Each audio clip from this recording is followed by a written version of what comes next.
Yo, welcome to another episode of Low Five Gaming, a book club style podcast where myself, Alex, and then co host and brother Luke pick a video game, try and beat it, and talk about our experiences. A backlog book club, if you will. What's up, Luke? Backlog book club. What's up, man? Oh, I made yeah. this joke off camera, but it was just so good. I have to repeat it. I just inhaled my microphone stand and absorbed its abilities, and I'm gonna use my podcasting skin right now. So, what's up, dude? I could dig it. Hell yeah. Yeah, man. Sucking in microphones, sucking in abilities, just like our boy Kirby. Our overlord, all-powerful deity Kirby. Absolutely. So why Kirby 64, dude? This game was my pick. And Surprisingly so. yeah, well, I'm a Kirby fan, dude. Like I'm into Kirby. This I'm is true. always down for a nice little jaunt in Kirby Land. What's Kirby Land? They got like Dreamland. Dreamland. There we go. Yeah, Popstar's like the first planet though, or Yeah, like a yeah. reoccurring planet. I think that might be like his home one, maybe. I don't know, maybe Dream World is. Doesn't matter. Clearly we're not that deep into the lore, but we fucks with some Kirby. We're coming off of the Legend of Link, if you will. See And what you did there. yeah, right. And that was that was a longer game. Did you end up beating it? Did you roll credits? I recently beat the last temple leading like that's like on the map, so I think there's like a final temple I have to go to, but in a nice way, I'm like slow burning it. I like went Nice. pretty intense when we were potting for it, obviously, but since Right. then I have not abandoned it, but I pick it up like once every few days and kind of goof around, and I've leisurely enjoyed myself. That's nice, dude. That's I've done similar, but probably more even more leisurely so. Like it's been every maybe like once a week I'll pick it up and play and poke around a little bit. But that's fun. Yeah. Like I think it's a great game for that. And to your point, or I don't know if you were trying to make the point or not, but it's true, man. When doing a podcast with games, it can feel like homework. So it's kind of nice to feel like the assignment is over and now you get to fully enjoy it for your leisure. Sure. But anyways, as a longer game, and I was like, okay, just like did a longer game, not like the longest game, but did a longer game, and I knew that I was going to be guesting on another podcast playing a game that was going to take around 30 hours. So I was like, I got two games I got to do this month. So how am I going to do this? Well, I wanted to pick a shorter game. So I came to the Discord with five options: Doom 64, Castlevania Legends, Kirby 64, Comic Zone, and Sonic the Hedgehog 2. And I asked our community to vote, and we had a three-way tie. Actually, our boy, I think Ryan, came in after the deadline and voted for Castlevania Legends. Would have put it over the top, but too bad. Deadline's a deadline, but so we had a three-way tie. And to break that tie, I took a page out of the homie Dave from Tales from the Backlog. When he has a tie in his votes, he'll have a CPU match between the Smash Bros players, right? Yeah, that's actually So hilarious. it's great. Yeah, it's a good So bit. I wanted to kind of bite that, but give it my own little flair. So I don't even know if I've talked about this on the pod much, but WrestleMania 2000, it's like should be in my GOAT games. I don't know why it's not, but I love that fucking game for the 64, dude. So I took the three-way tie. I brought him into WrestleMania 2000 for the 64 and had a three-way matchup between Kane representing Doom, Sure. Gangrel, Gangrel representing Castlevania Legends, and X-Pac representing Kirby 64. Now these make sense to me, but these are wrestlers from like my high school like time. So Dude, I do you understand the correlations? not at all. And I think your high school time is generous, dog. I think this is like your middle school, elementary time. All these dude wrestlers have like long like This do be true. be in this shit for a long time. But no, you're But right yeah. though. You're right though. Probably middle school to be honest. I Because mean, if it's D WrestleMania Generation X, 2000, my guy. yeah, good job being smart, bro. Yeah, nailed it. That is a good point. Man, fucking getting old. But Yeah. anyways, X-Pac from D Generation X does the suck it. You've probably seen that in the NBA from people like Anthony Edwards, Joel Embiid.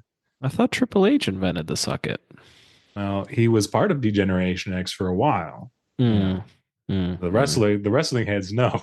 Yeah, Look, no, they I know fuck for around with a sure. little bit with the wrestling, but not like I never got super into it. It was we didn't have a lot of that shit was pay per view and stuff like that, or I have no idea. Indeed. The video games always slap though. And for some reason I had some of Totally. the action figures maybe either passed down from you or just like garage sailed up. Right But on. I had a handful. That was pretty cool. So I'm not hating.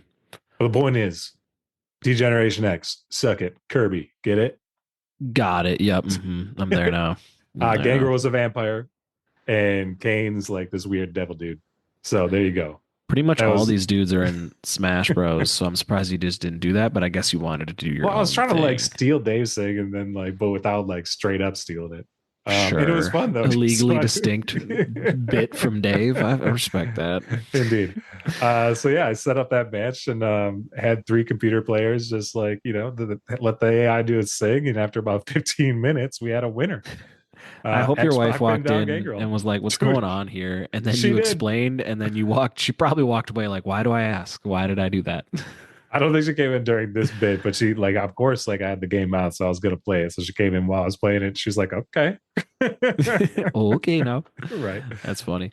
So Kirby Yes, wins. but that's Hell why yeah. Kirby. That's why Kirby. We I put it up to the community to vote. Had a bit of a tie, so I had some fun with it, and then landed us with Kirby 64, which I'm not disappointed in. Well, it's funny because I mentioned like it's odd that it's a selection from you, not because, you are a Kirby fan. We played the 3D Kirby a while back, and we've both played Kirby on the Game Boy a lot, but Mhm. I am the one who has like a nostalgic little vibe with Kirby 64 specifically because for our younger listeners, there is this wild place called Blockbuster that we all hated but remember fondly now. Dude, I love Blockbuster. What are you talking about? You hated Blockbuster? Everybody did, dude. No. I feel like you did, but you didn't. Like it was tight, but your parents never wanted to go, and you're always hearing about all these late fees and like We the went once a customers. week. We did, we did not. Dude, I swear to God, dude. Like we would That's roll with tight. mom like once a week. Maybe the That's tail tight. end. Well, regardless, we got Kirby 64 one time, and I believe, although we'll get into it later, I beat it as a You kid. Like gotta I go once a rolled week, dude, because there's the late because the fees if late you don't fees are reach. insane. Yeah. No, as a kid, I beat this. I got it from Blockbuster, and like usually I'd play a game and I'd try to figure it out. But when you're like 6, 7, 8, like your reading skills aren't always like super up top to figure out what's going on. And I beat Kirby. I rolled credits and I like ran. I think I've told it on the pod. I like ran up to Mom. I was like, "Mom, Mama, like I beat this game. Isn't that cool?" And she was like, "Good job, champ. I'm gonna go handle business over here, but tight." And that was a really big deal for me. After That is playing through dope. it this time around, I like doubt for some reason now that I actually did beat it. But you know what? Why not just remember it fondly for what it was? This epic triumph in my childhood, and the game slaps, You holds may up. have rolled credits. Like I'm sometimes when I think about this kind of stuff, especially with platformers, dude, I think that in today's world we have like I hate to like lean into the ADD thing because everybody's like undiagnosed ADD, whatever, but there's truth to it. But nonetheless, like I think that like because we have so many games and we're like always moving to the next one, like we're less apt to spend the time to learn levels and to learn like the bosses like patterns and stuff. Whereas like because there's certain games like Mario and I mean other things that I mean they're tough, dude. Like even as an adult. But I was playing them as a kid and you just put in enough time and enough reps where you probably did roll credits. Probably got the false ending. Oh, definitely got the false ending, dog. No, so I'm playing this time around, and the first few levels, I'm like, this is cute. I remember some of this. I love the abilities. We'll get into that later. But then as I started to like continue to march on to make sure I beat it, because we can't pick up a short game and then not beat it, especially if it's Kirby and I beat it as a child. Like I have to, right? And then I'm like dying all the time and getting like low key frustrated. I'm like, there's no way I beat this as a kid. Well, there's a couple things though, like you when you brought this up, because dude, 100%, I feel like the first like two to three worlds are pretty easy, and then the training wheels come off, and it's like, whoa, wait a second, man, like this just turned into a real platformer. Yeah, But it does something that you'll see in other platformers, and it's you don't get it, you get a game over, but it doesn't send you back to square one in that sense. It's not like no, it's just a super nice little tough, shame moment. but it will bring you back. A game over will bring you back to the beginning of whatever stage of the level you're on. So if Correct. you're like, and some of the levels have checkpoints, so if you get to Right. a certain, you will have to start over, but you have three lives again. And it's actually like kind of nice because to bring up Celeste as a platformer. You know, like it's one, I think, a great example of how easily it is to become frustrated with a platformer when you're like running into a wall and you just can't pass something, or you like whatever. Sometimes, like, you know, during our Celeste episode, I talked about like setting down the controller, leaving and coming back to it, and then just beating whatever it was. And I think that what Kirby does, and a lot of platformers do this, but it's really, I was thinking about this as playing, how nice it is when you run into that like repetitive fail for them to restart you and be like, hey, get out of this thing that you're doing right now. Like reposition yourself a little bit and have another go at it from square one. I suppose part of my frustrations is just the fact that I'm such a like finicky dumbass because big thing in this game is combinable powers. So there's the classic like Kirby, you suck up your enemy, you eat up their ability, and you get that skin or that ability for a little bit. Mm-hmm. In this game, you can kind of do this. You like hit the bumper, and then the star comes out in the color of whatever it is, and then you chuck it at a new enemy, and you can combine all of your abilities. Right. And dude, how many times did you just get wrecked by enemies because you were trying to like combine and figure stuff out and you weren't being careful and like you smashed into something like 3 times and almost died Done. just to figure out if it was like, oh, so this and this is a flame sword. Got it tight. Sure. Dude, the level 5, I think, called Shiver Star or whatever, but it's the ice world. Yeah. And there's a couple of the electric dudes floating around, and or there's one electric dude floating around in his little cloud, and then you've got like the cutter guy. Hmm. Uh and like I was trying to get double electric because I wanted to see what it did. I hadn't done it yet. Or maybe I did earlier on. I don't know what the fuck I was doing. But basically I would like beat the electric cloud dude, steal his ability, and then if you move the screen, like if you move off and go back, the enemy repopulates. Yeah. And it's right at this ledge, and with the way that he was floating, I just missed him over and over and over. And Yeah. I was trying to get the double ability out of it, and I spent like way too long until I finally got it. It's like it's funny how engrossing, like in today's climate, I feel like that's less of an engrossing mechanic, but I can attest to the fact that like as an elementary school kid, I thought that was like so crazy. Like growing up on like Smash Bros and the Game Boy Kirby games, I was just like so into the fact that I had these combined powers and I thought it was I mean, it was so dope. cool. I'm It pretty still sure it was is. the advent of like, is it the only Kirby game that combine? I can't remember. Do you combine powers in any of the other new ones? Dude, I don't think so. I think it's still like a fairly unique process. I It's a just cool so mechanic for sure. yeah, and it's just as an adult, like as a kid, I found it so like fun and I was like patient. Whereas as an adult, I just keep dying on accident because I'm just like obsessing over figuring out like what the different combos are. It was pretty funny. There's 7 copy abilities in total, and then combining them in different sets, I think you get up to like 28 different variations of powers, is what I was reading. Okay. And they're cool, man. Like I often will default to just doubling up like fire, fire, rock, rock, because they tend to be pretty powerful. Like snowball. Snowball is just a Right. ginormous snowball and you plow through your enemies and you don't think. But they're all fun though. So like where rock rock is like a giant rock, when you just turn into a big rock Kirby and you kind of like I thought it's that like kind of a, sucked actually. but it is powerful though, and then you're invincible. So that's dope. Unless Oh. you're, you know, there's certain things that can hurt you, but enemies can't hurt you. But the ice huge snowball is fun because instead of walking, you're rolling, and you like just like a snowball, you like bring enemies in with you, and then when Yeah. you hit a wall or whatever, they all kind of scatter. There's I, just like I little like I cute did find things that like that. charming. Yeah. Yeah, that's fun. Or the Was there spike in any the fire. I remember as a kid, I always thought the spike in the fire was really cool because you turn into like a bow and arrow, like a fire bow and arrow. right? And there's one, I forget what it is, but you have like a giant Darth Maul ass double bladed sword Dog. with both fire and electric. That one's pretty sick. I got that one during this playthrough, and I was like, "This is dope, Darth Maul sword, like with our Right. lightsaber, dude." And, but it's kind of like Hardcore ass shitty Kirby. in Yeah, practice. Like I was like, yeah. "This is not the best ability, but it's the coolest looking one, that's for Yeah. sure." Or the bomb Uh, bomb, you just shoot missiles out of your mouth. Just Honing missiles, which was yeah. like really actually pretty dope. Military industrial Yeah, military industrial in fucking complex Kirby. Hell yeah, dude. The Spark I like too, even though like you when you hit it, like you go into a daze afterwards, which you're vulnerable during, but it's pretty powerful right at the first The blast. spark? Yeah, the two electricities. You just have this giant electric field and you're just kind of untouchable. Nah, man, like for a second, but then you go into a daze or whatever, and they can come. Mm. I mean, you can still move around and stuff, but it's not impenetrable, the field. Oh, I suppose. I Yeah. thought it was really cool that like it helps you rip through the level and like sometimes they're overpowered, so like you kind of make the difficulty on your own by obsessing over little things. The And then cutter, that's like yeah, the boomerang thing when the cutter is just like a huge variation of it. yeah. Dude, then that like goes through the floor, the wall, like it just kills anything in its path. Yeah, but the problem is I'm always trying to move and throw it at the same Mm-hmm. time, but you can't Mm-hmm. jump again until it comes back. So the amount of times I died being a dumbass is more Yeah, than I'm willing because it to like admit. separates your body, like it's part of Yeah, your it's a body or huge chunk whatever. of you.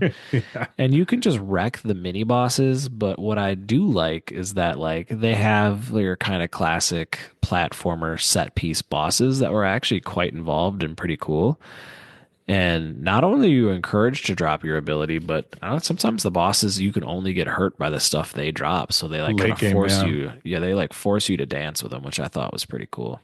Real quick, a little caveat. You mentioned mini bosses, and I didn't quite notice. I just considered them mini bosses as well. But when I was reading up just a little bit on this game, it's actually strays from typical Kirby format where there are mini bosses or mid bosses, and it's actually what they call room guarders. So it's just a larger version of the enemies you've been running into that Hmm. spawn little versions of themselves. Hmm. So it's still a What mini did you boss, call them? still room guarders is what the game refers. I mean, it's Room not in the garters. game, but Yeah. like the lore. Sure. Sure. Sure. Sure. But they're like larger versions of the enemies, the regular enemies with more health, and they're set up like a mini boss. So like it's still a mini boss, but that was like a thing. You They're get like, the intense music and then you just yeah, cheese them with whatever ability you have at the time. right. Yeah. For all those, I pretty much just use my strong abilities to knock them down. I Yeah. also noticed too, like there's certain things like it's funny. I don't want to like. I actually quite enjoyed this game, and it's one that I've 100%. seen throughout the internet. Like it's ragged on a little bit. Like it's been overall, I would say, has a positive reception. Even when it came up for sure, but the knocks against it are it's too easy. Which I find humorous because both of us like ran into some choke points and some like difficulty spikes where I was like, dang, you know, Yeah. Yeah, dude. don't Uh, know what I'd be doing if I was playing some like Dark Souls or something. I don't know. you get to jump like King Dedede is like a playable-ish character. It's kind of like you jump on his back and you swing some hammers. It's a little Hmm. set piece within a level here and there. And there's this point where you have to like run by all these like robots that are smashing their hammers down. Do you remember that? Yeah. That insta kills you. Yeah, it's just about any large thing that like comes in like pins you down is going to be an insta kill, Yeah. which can be really But like frustrating. I had to save scum with the save states to get through that. Dude, that's hilarious. There was a point where I was like, I wish I could cheat in this game. You didn't? Like, no, I forgot, dude. I totally forgot there were save states because I played Yeah. for a little bit on my God bless you, man. 64, on my Yeah. Nintendo 64, and then there was one night where I was like, yeah, I'm not going to sit in my office and continue to play this entire game. Like, I want to play this on my bed. So I started Yeah. up it's on Switch for the NSO or whatever. Yeah. And conveniently, like I had only plowed through like the first world on my Nintendo 64, and that's like right where my save state was. Not save state, but where I had saved the game last when I was playing on. So it was Yeah. like I was just able to pick it up there. But I totally forgot about save states. Well, Dude, I was whatever. like, I clearly beat it as a little kid, so Put an it's not asterisk on your win. right. It's not that hard of a game. Right. So like I can do it, and it is made. This one of those classic Nintendo things where adults are like, "It's not hard enough." I'm like, I dude, it's know, Kirby. That's made for the children. dude. But also for me, bro. But Like, no, and it's like it was difficult enough, dude. I was like getting yep. frustrated and didn't have the patience. So I was like, I'm gonna use some save states here, and I cheesed it, and I have no regrets, dude. It was That's totally worth funny. it. There was that's the funny, like I can't believe I didn't remember about the save states because there was a point when I was like, man, the rewind feature would be kind of nice right now. Dude, you don't get to use that with the N64 for some reason, like you do with like the Super Nintendo ones, but I missed it. There are some times I really wish I had it. Yeah, That I'm not like gonna. breaks games for me. Like I'll be playing sports games, and I'll be like, oh, let me just do a rewind. I'm like, that's just for old NSO games to make them accessible, Dude, not to cheat all the time. I like it, and we've talked about this a little bit before, I think. But like the thing is, it does change your experience with the game so much. But that's all right. Like I don't know, it's I'm whatever. just here. I'm just here for the ride, dude. Yeah, yeah, Just here for the ride. You want to read this intense story? Because they're, it was cute and they're running around, but I never paid a lick of attention. So you want to read all that? yes, yes, I do, bro. So when I was digging around, I did find out that the manual for this game has a story. So you don't get the story in the game. There is is there text like dialogue? There's just And, like little cute characters running around looking like right, something's important to do, right, but I don't right. know what's going on. Yeah, so there's like a story unfolding, but it's all visual and like they don't really get into it. It's Kirby. But in the manual Kirby's there going through a is divorce. He's kind of down on his dumps, dude. gonna sprinkle in a little Kirby music for folks, set the Oh, scene. wow. In a distant corner of the galaxy, fairies lived peacefully on the planet called Ripple Star.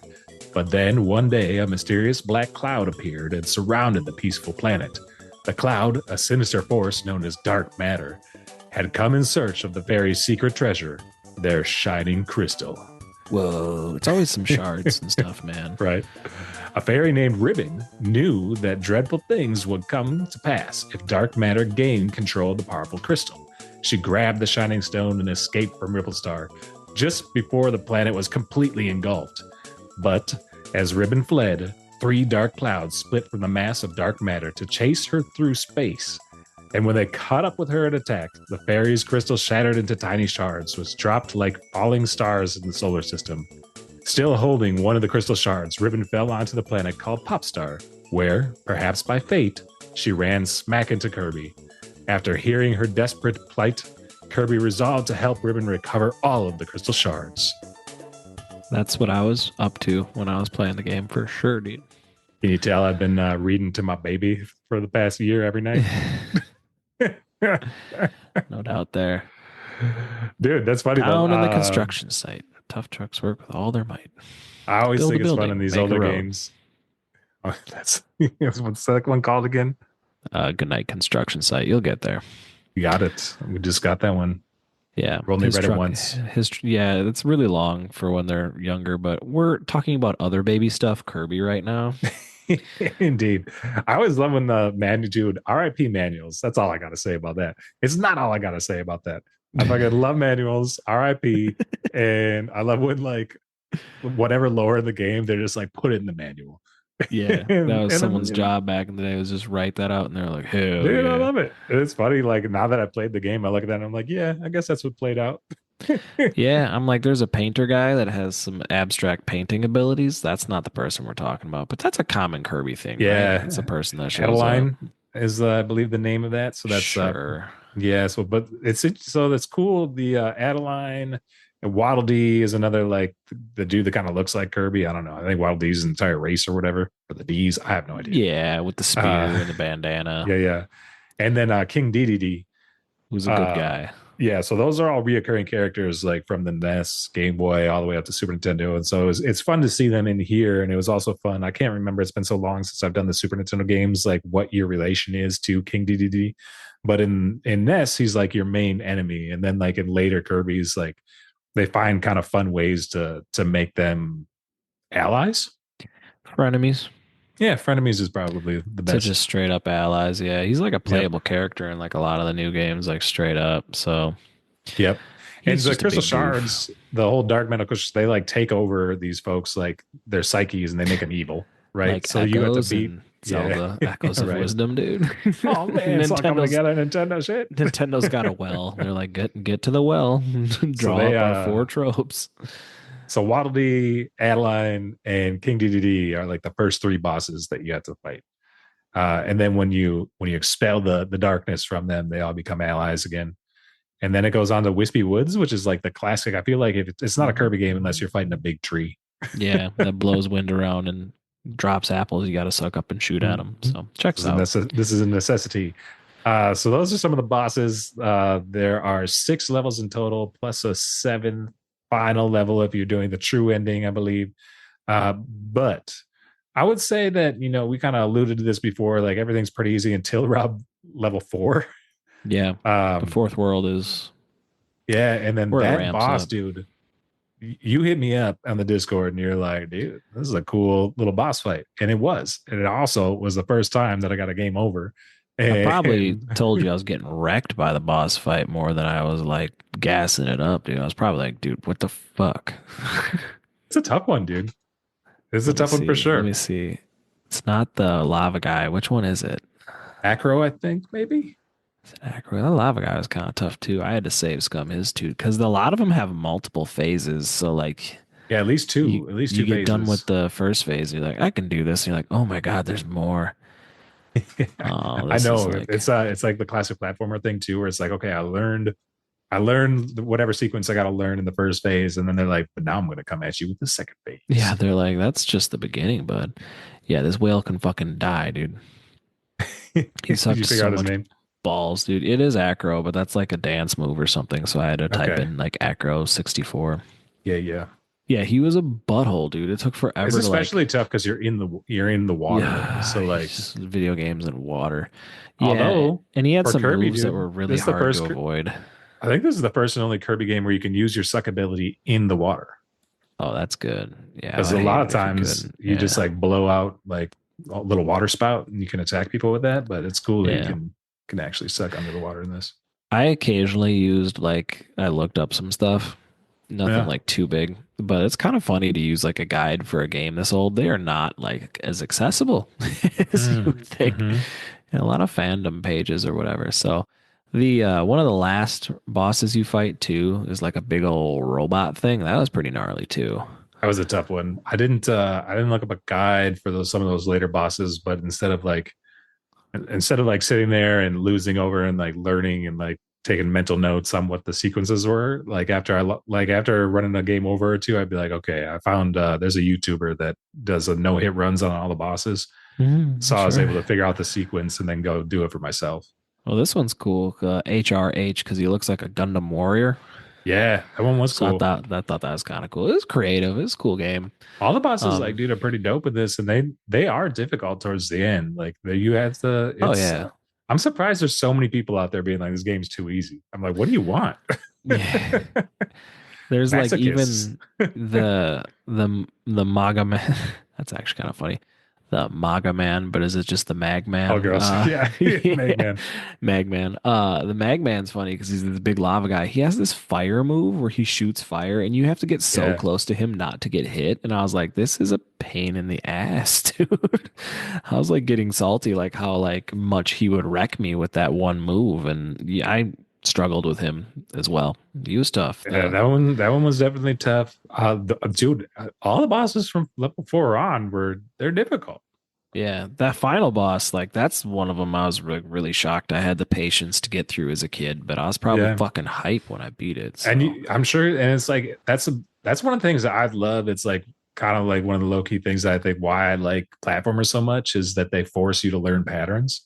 yeah, it's And fair. like so like you have to do that to beat that boss. And once you figure out, it's one of those things too with platformers where you can enter any battle, especially boss battles, and it can be so overwhelming, whether it's Metroid, whether it's Castlevania, whether it's whatever. Like, it's just like a trope of or I don't know if trope's the right word, but it's something that happens in platformers that's, but the thing is it's super difficult. But then once you learn what's happening, it's like cutting butter, dude. Kind of, you got to learn the dance, then you got to execute your steps. That's kind of how I think about it. Metroid Dread 100%. was a really good one where like I was liking it. It felt smooth and good. Mm-hmm, mm-hmm. Not that this game wasn't, but that, that's a new modern game on the old twist, so it's pretty Right. polished. The multiple phases and the patterns of it all and just getting wrecked and then you know what you need to do but you still mess it up and you get so mad, dude. Dude, that is the worst. I mean, that's the platformer thing though. Yeah, so the too hard thing's silly.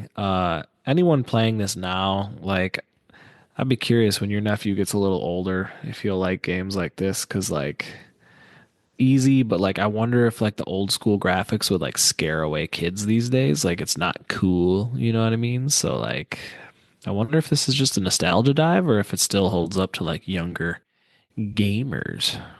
Yeah, I don't know, man. I was going to talk a little bit about it in side questing, but it does make sense to bring it up here because you bring up my nephew. I was playing some games with him, and I picked out all of my Switch games and made them. He's only 4, and he doesn't have a lot of exposure to video games. So I was like, all right, I'm going to try Kirby Star Allies with him. Like I know that he can play Mario Kart because Mario Kart like plays itself if you set it up to do It so. sure does. Yeah. Um, and then like what else did we try? Yoshi and Cruising, whatever the Cruising USA 64 game is, Cruising Exotica or something. No, Cruising, it doesn't matter.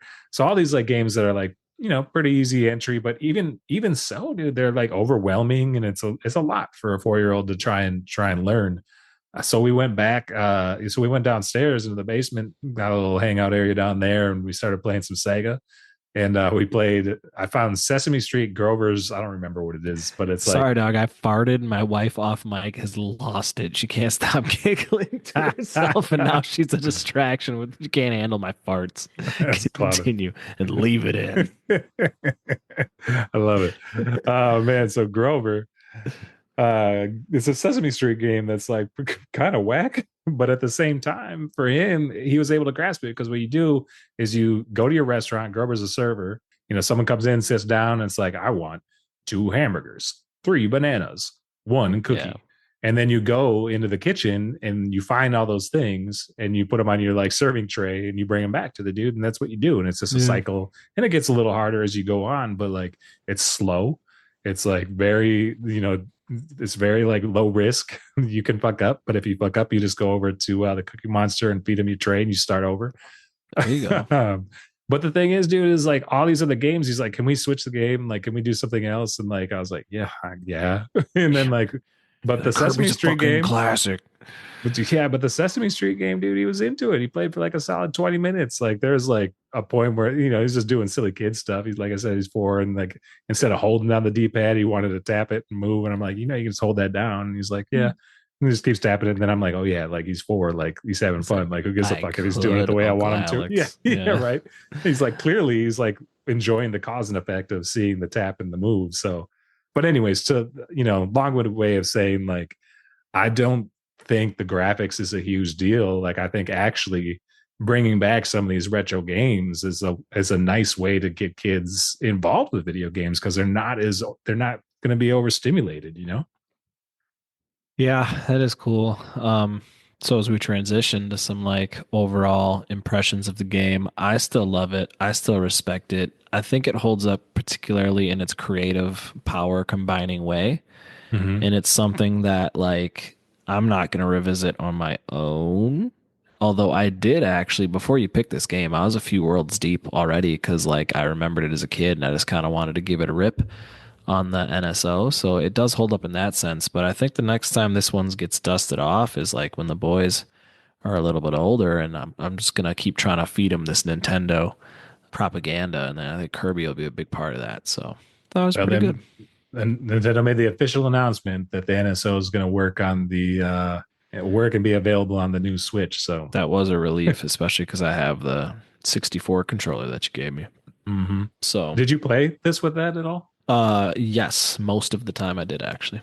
Yeah, I ended up I'd say about half because when I wanted to play with it, the controller was dead. So I ended up using the Pro controller for a little bit. When I was using the Pro controller, I found myself mixing up the buttons a lot. Like I'd go to like use my ability and I'd like pick up the star to throw and combine abilities and I'd throw it up in the air instead of forward at the enemy. So I actually was pissing myself off at the Pro controller. So and its native N64 controller works very nice. Nice. Yeah, the most biggest chunk of the game I played with it. It's always kind of fun to play the games with the controller that they're kind of designed with. But yeah, dude, like I think this is one that I kind of doubt that I'll go back because we both got the false ending. There's a true ending where if you collect all the shards, which I think there's 3 in each stage, yes, then you go on to like another little mini platforming section, then you fight the true final boss, which we did not do.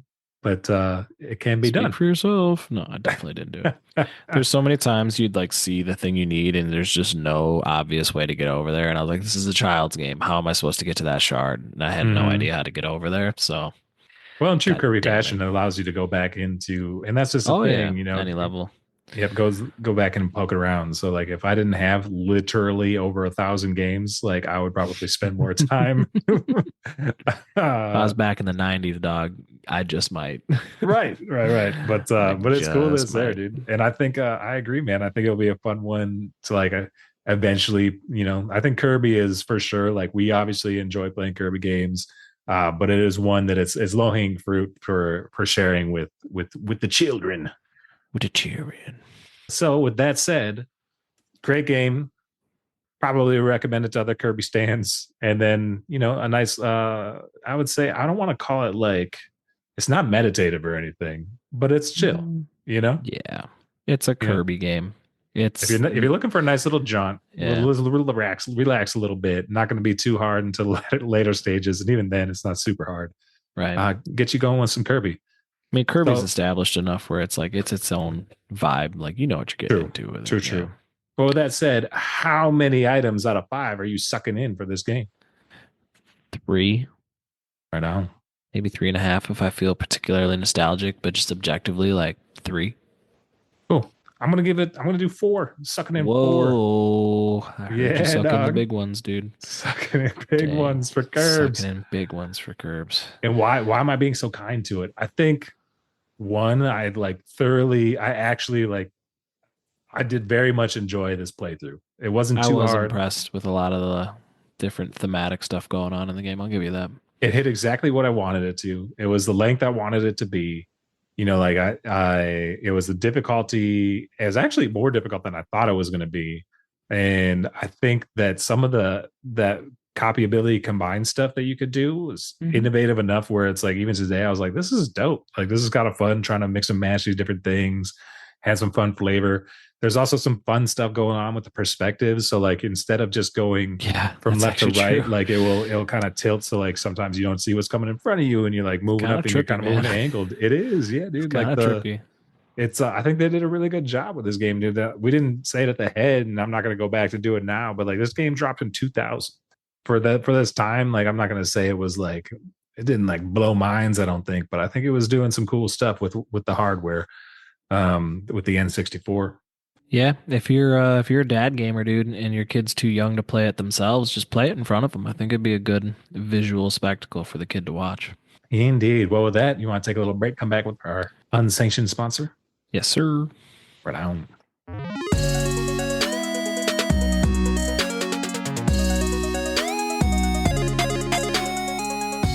This month's episode is unofficially brought to you in part by cast iron. But not just your typical run-of-the-mill middle-aged white man talking about his cast iron. Is that a trope? Is that a thing? Yeah. Oh, dudes, okay. dudes in cast iron is like for sure a thing. All right, my bad. But I'm specifically talking about a burger press, bro. You have a burger press? Yeah. When did you get a burger press? I got it from the father-in-law a couple Christmases back. It doesn't get enough use, but recently I did put it to use, and I made the best goddamn burgers I've ever made in my entire life. Is this like how you make like proper smash burgers? Yes, sir. So I'm talking the large cast iron burger press, 6.25 inches, maybe 7 or 8. I don't remember. We talking about my penis? 7. No. Yeah, I was about to say that's a little generous. I'm talking about your unit, dude. Let's get back to the burger press, dude. But the burger press, bro. So I use this thing from time to time, and it is dope. Like yeah, I know us dudes, we love our fucking cast iron. But you want to bring that up a level, boys and ladies. I ain't trying to say that ladies can't be making shit with the burger press, because you can, and it's dope. You can also like flatten bacon with it. I don't really do that, but that's like a thing people do. I was looking at the images and it looked like it'd be excellent for a bacon weight as well. I hate when my bacon curls up. And it doesn't bother me. I mean, sometimes, dude, I hate it because I get weird textures and it's more unified. First time I saw your bacon, that's a nice way to avoid that too. I have, because the bacon I received from the father-in-law's pigs was produced so thick that it was like impossible. I had to render so much fat down that I had to belly slabs. Basically, dude, it was insane. It's delicious, but it was insane. So I had to bake it. So yes, the Bob's Burgers, he has a bacon weight. He gets really excited about his bacon weight actually. Smash burgers though, dude. Like honestly, it's my favorite kind of burger is smash burger. 100%. I And think the Smash I was Burger craving them. revolution has been good for society because the bacon, like burgers, I don't want them thicker. I don't like the good part of the burger is like the outer browned texture, not the gooey innards. So Right. larger burgers is better than thick ones. Right. Here for Dude, so that. I'm saying if you get you get yourself a press, do about a pound of hamburger, right? Straight up beef. I So feel you like get this has just turned into Alex's cooking corner. dude, And I'm not mad about it. It's just either Luke's fat ass rants about McDonald's or Alex is like, let me get you the recipe, okay? This I is what I gotta do. I got niche sponsorships, man. Like This is I'm, true. This is true. Yeah, I'll unsaving give you that. sponsorships. But get yourself a pound of hamburger, dude. Whatever that the like 85-15 or whatever the ratio is, pretty good for this. You break that into just 4 meatballs. So you've got about a quarter pound burger, right? And then all you do, dude, is you take that ball, you get your cast iron going real nice and hot. And then what I did is I oiled it up with a little bit of that truffle oil that you got me. So Mm, that did probably elevate my experience a little bit, to be honest. But I ooh, also had some getting brioche bougie. buns, dude. Brioche There we also go. very nice, very important for this beautiful burger that I made. Sure. I You butter those, you get those on the cooking cast iron, get them a little toasting. Then you take them off. You're like, all right, it's burger time. was about to say, how many cast irons do you have going? Two.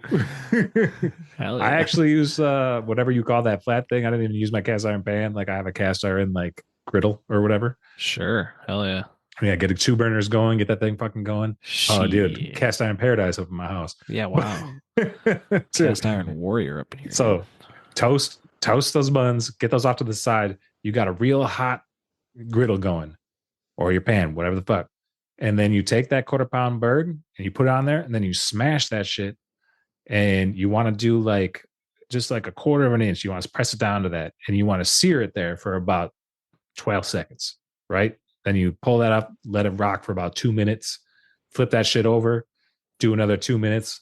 The only thing you're throwing in this burger, you're not pre-seasoning or anything. When you put it on there, you're putting some salt and pepper on there. When you flip it over, you throw the salt and pepper again, throw the cheese on there, let it do its thing for another 2 minutes, maybe just a little bit over if you're worried about some pink in there. And that's it, bro. And then you put it on your deal, your bun, your toasted bun, and you put it in your mouth, and it's delicious. You put it in your mouth. Dude, I was frying up I was making blackened chicken Mexican style for dinner tonight in my cast iron, and my neighbor Mm. knocked on my door because our dumbasses left our garage door open. He's like, I don't know if you did that on purpose. And I was like, I did not. Thank you for saving me from my own stupidity. And my whole house smelled like it. And he's like, also, your house smells nice. Nice. Because I was just ripping that cast iron, doggy. And then So you're like, get hell out of here, yeah. boy. You can't have any of my food. I thought about bringing him some tacos, honestly. That's great. Yeah. I'll also use it for sometimes I'll use it as like a panini press, or like like if you're making like a grilled Yeah. cheese or some Yeah, sort of it's sandwich. Mhm. Sounds like Get I your need to buy this little tool, dude. dude, they're like Hell 15 yeah. bucks. That's nothing. I'm gonna like find out how to do an affiliate link, throw it into the deal, and you go and buy yourself a cast iron burger press. You could do that shit dope. right now. That's the clown. Right on. That's tight. Well, that's it. That's what we're coming to you straight from Burger Town, dude. Straight from Bob Burgers, cast iron, fucking Burger Town. Straight from fucking Burger Town, dude. Let's go. Well, Right hell on. yeah. I'm here for it.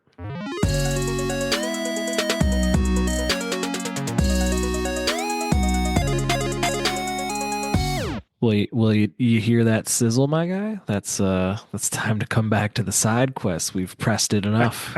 Pressed it and flipped it. What's up, my dude? What are you doing? Alex's ever expansive side quest. What do we got? Yeah, bro. I've been side questing. I also made a fucking outline this time around.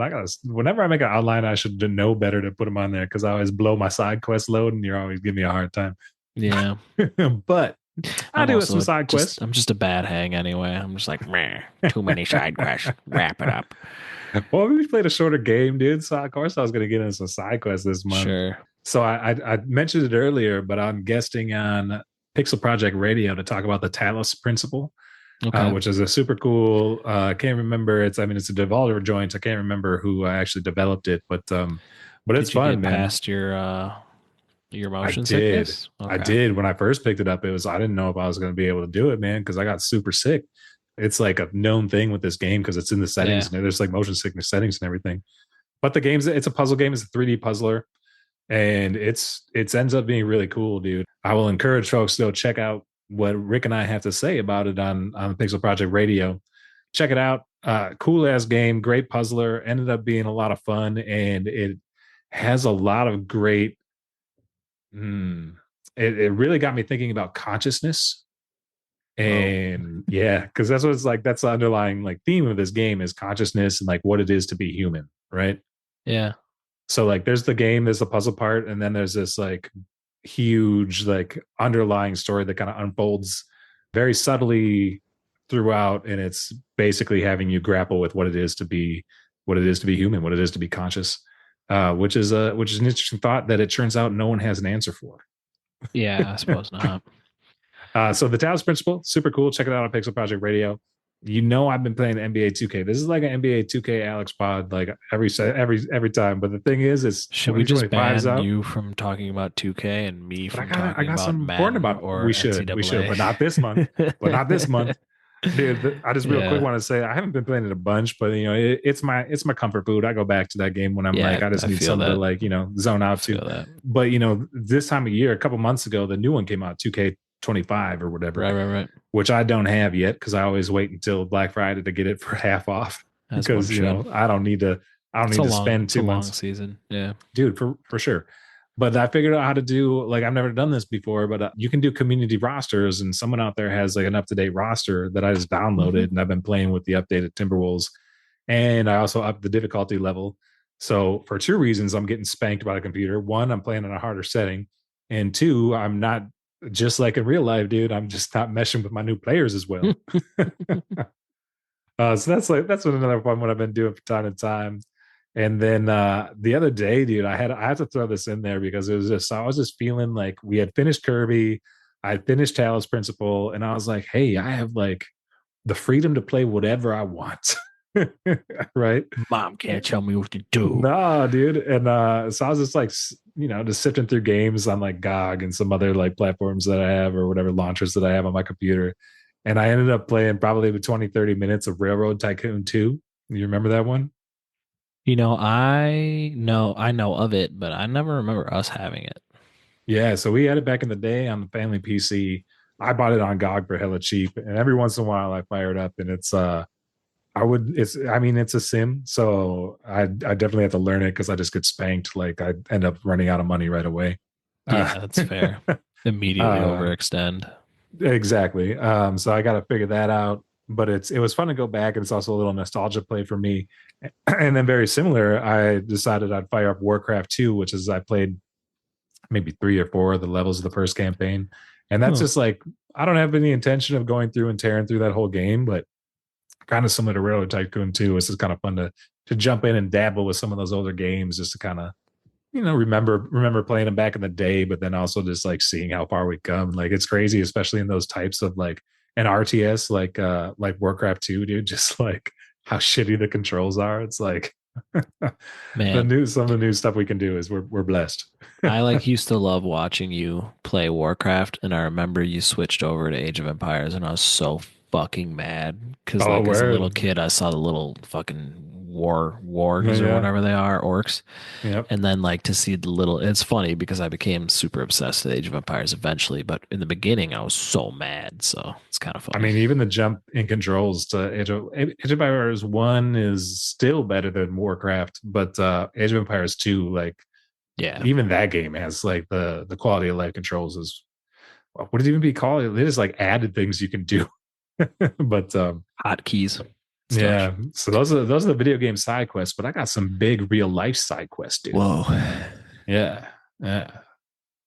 Went to 2 shows, Well, which was cool. I used to go to a lot of music shows, used to be able to, get out, and that was like, man, I did that a bunch. So it was like kind of crazy that I went to 2 shows this past month. Got to see Jack White at First Avenue. That was really cool. nice. He's out promoting his new record called No Name, but he's doing this small room tour where he doesn't I was about announce to it say until just a couple days prior. it's not a huge venue for him. I'm sure he could have. which is wild, as First Avenue is the biggest. It's like one of the biggest venues that he's played for this particular tour. He's like purposely Mm, playing small rooms. So he made like a funny joke. I don't know, it wasn't that funny to be honest, but like he made a joke about it like during the show where he was like, "Oh, it's so great to play like a stadium." Because like compared to the other rooms he's been doing in this tour, like he was saying that yeah, First Ave was kind of like a stadium. But to be able to see like, dude, like I've seen Jack White. I think this is number 3 or 4. So one, to see him in a room like First Avenue, just an iconic room like that, and in a smaller room because he would normally play a stadium yeah, these days. Like it was or at least very like a very cool to be bigger there. Yeah, I place. Like mean, maybe not the Target Center, but like he certainly he like could fill the Target Center though. I guarantee it. yeah, okay, Yeah.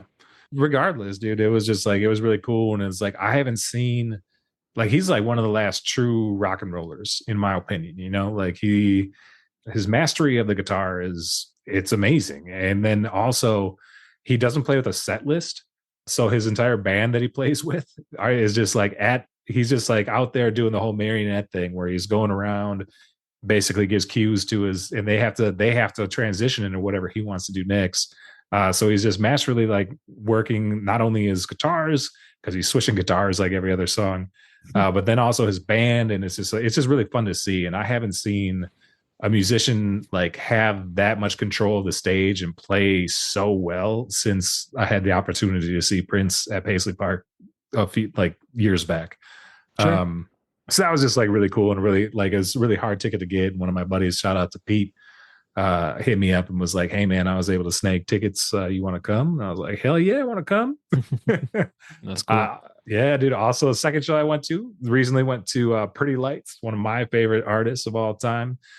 Derek Vincent Smith. His Pretty Lights project has evolved. He's got a full band, is a full electronic band, and I'm not even going to try to explain how that works, dude. But it is mind blowing to watch because he's up there, kind of similar to Jack White in the sense that he is like masterfully like in control of this whole stage and set, but it's not like your traditional band. Like you do have someone on the keys and you do have a DJ and you do have a someone playing the drums and you got some sound machines and shit, but like you also have your like analog like soundboards and stuff, but there's so much stuff going on and I don't really know what they're doing. I want to watch like some sort of YouTube video that tells Sure. me exactly how this shit works. Because You've for seen me, Pretty I'm just Lights like, like probably close to whoa. like 10 times. So like you've probably seen a lot of change over the years.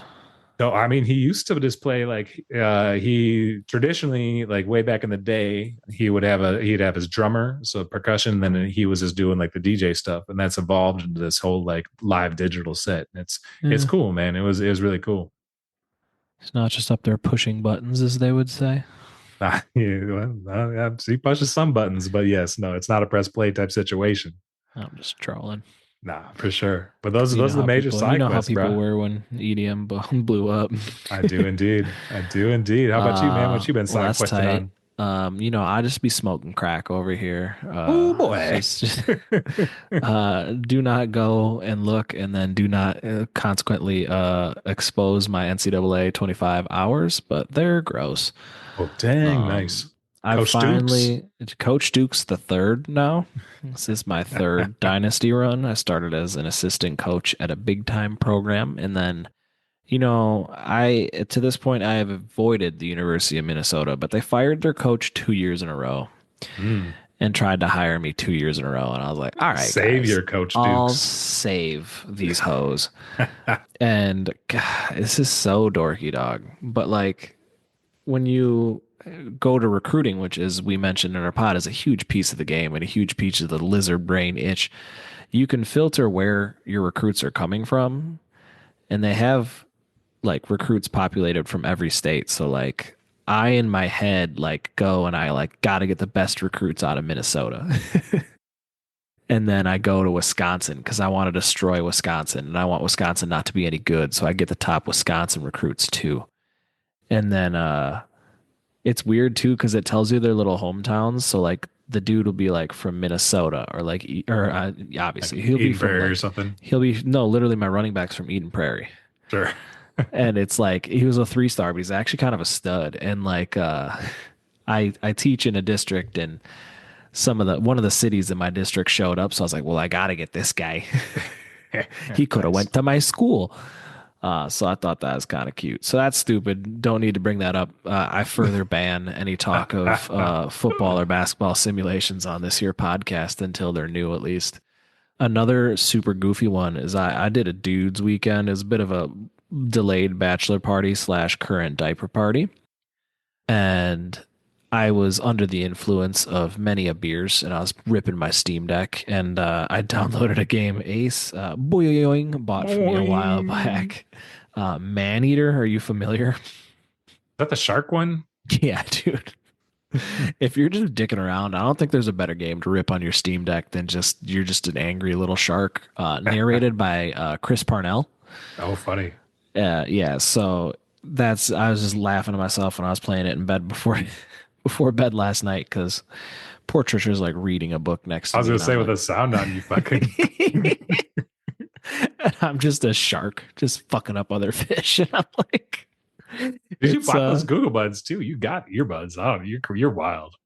yeah, it's just doing a whole lot for a 10-minute sesh, 10, 15-minute sesh. But don't give me that fucking face, dog. Like respect your wife, bro. Yeah, I do. She was fine with it. They were downstairs, dog. I was warm and Oh, word, toasty in word. my All right. bed. Yeah, But yeah, dude. So big cosign on Maneater. I think who knows how deep I'll get into it, but I'll grip it and rip it from time to time, and it's got me back on my Steam Deck for a little bit. So nice. haven't made any official decisions, but I'm thinking that the next month's game is gonna have to be Steam Deck compatible. I'm here for it, dude. It's Yeah, funny, like the way that I mean, I love being able to do the handheld gaming. You know this. I'm not shy no about doubt. handheld gaming. Yeah. But it's funny, like I have like these stints where it's like I'll just be pure Steamy D, I and I'll be know. like, man, I kind of miss my Switch, and then we'll like do a couple Switch games. I'll be like, oh, I kind of miss the Steamy D. It's weird. It made me nostalgic for like the last time I was playing my Steamy D, which was either I'm trying to think of the last game I was really going after in there, but it like reminded me like a seasonal time of the year, and I was like, "Whoa, dude, Oh, interesting. it was trippy. It Yeah, was I cool." played I played a good chunk of the Talos Principle on it, so it's so Some I getting had a some little bit use. more recently, but Hell but yeah. nonetheless, Well, yeah, dog. For our listeners, I've got to suck up my football helmet to create my abilities, and then I got to go win the Big Ten championship tonight, dog. So, got to yes, bring these Gophers sir. to glory, dude. Oh, dang. Yeah. Yeah, thanks everybody for listening. If you made it this far, you know what to do. Give us another 5-star rating. That's right. Find another platform to get onto. Jeez. Give us another rating. That's right. And get yourself a fucking cast iron press. And get that cast iron press at our affiliate link, which I guarantee I will not do. Which I promise you I've forgotten already. But nonetheless, much love to you all. So thanks for coming through. Check us out, low5gaming.com. There's some merch out there you can get for yourself. There's some cool arcade athletic gear that I've been wearing, dude. There's some pixel protagonist gear out there as well. You can get that shit. If your name's Tyler, you can get yourself a jersey, which I think he should be arriving at his house any day now. If your name's not Tyler, you can still get the Tyler special. So, That's true. That's true. Anybody can get the Tyler special, but it and was made join specifically for Tyler. the Discord and ask questions for mailbag stuff and make That's requests for true. games. Yes, there's a text link in the show notes. So you can actually hit us up via that way. Like Luke said, hit that Discord, talk to us there. You can badger me about making specific merch for you, and I'll get to it in about a year. We're playing Portal 2, which kind of slapped. So fair enough. Dude, One there's for like a you, one for pre us. yeah. True. All right, man. Much love. Peace. Peace.